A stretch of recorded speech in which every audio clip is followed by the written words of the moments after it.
Welcome viewers, आप सबका स्वागत है मेरे चैनल एआर लर्निंग जोन में। मेरा नाम CS सचिन वर्मा है।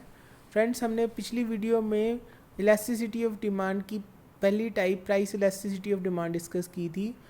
आज हम डिस्कस करेंगे इसकी दूसरी type income elasticity of demand.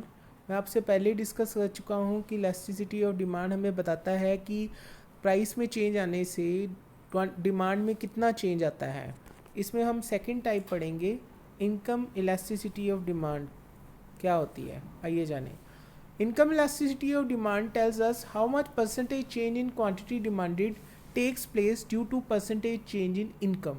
मतलब कि प्राइस के अलावा जो अदर फैक्टर है जैसे कि इनकम, उसके कारण क्वांटिटी डिमांडेड में कितना चेंज आता है, ये हमें पता चलता है इनकम इलास्टिसिटी ऑफ डिमांड। जैसा कि हमने factors affecting law of demand में हमने पढ़ा कि बहुत सारे ऐसे फैक्टर्स हैं जो डिमांड को प्रभावित करते हैं। उसमें प्राइस के अलावा जो सेकंड मोस्ट इम्पॉर्टेंट फैक्टर है वो है इनकम। इनकम के कारण डिमांड में चेंज आता है। अगर किसी की इनकम बढ़ती है तो उसकी डिमांड भी बढ़ती है, और अगर उसकी इनकम कम होती है तो उसकी डिमांड भी कम होती है।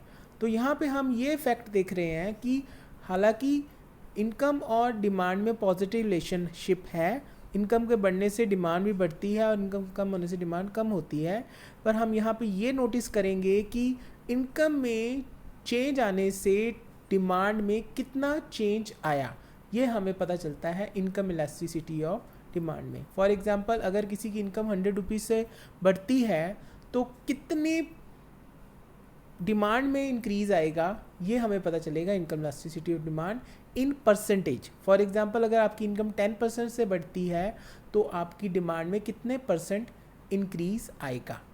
इसका फॉर्मूला है percentage change in quantity demanded over percentage change in income. हमने जो प्राइस इलास्टिसिटी ऑफ डिमांड का फॉर्मूला किया था उसमें हमने जो डिनोमिनेटर था उसमें था परसेंटेज चेंज इन प्राइस। यहाँ पे है परसेंटेज चेंज इन इनकम, यानी कि जो प्राइस था उसको सब्सिट्यूट कर दिया इनकम ने। तो इस फॉर्मूले में हम करेंगे percentage change in quantity demanded over percentage change in income. इससे हमें पता चल जाएगा कि इनकम में चेंज आने से डिमांड में कितना चेंज आया। मैं उम्मीद करूँगा आपको कॉन्सेप्ट क्लियर हो गया होगा। अगर आपको फिर भी कोई डाउट हो तो आप कमेंट बॉक्स में डालिए। मेरे चैनल को सब्सक्राइब कीजिए और बेल आइकन को दबाइए। Thanks for watching.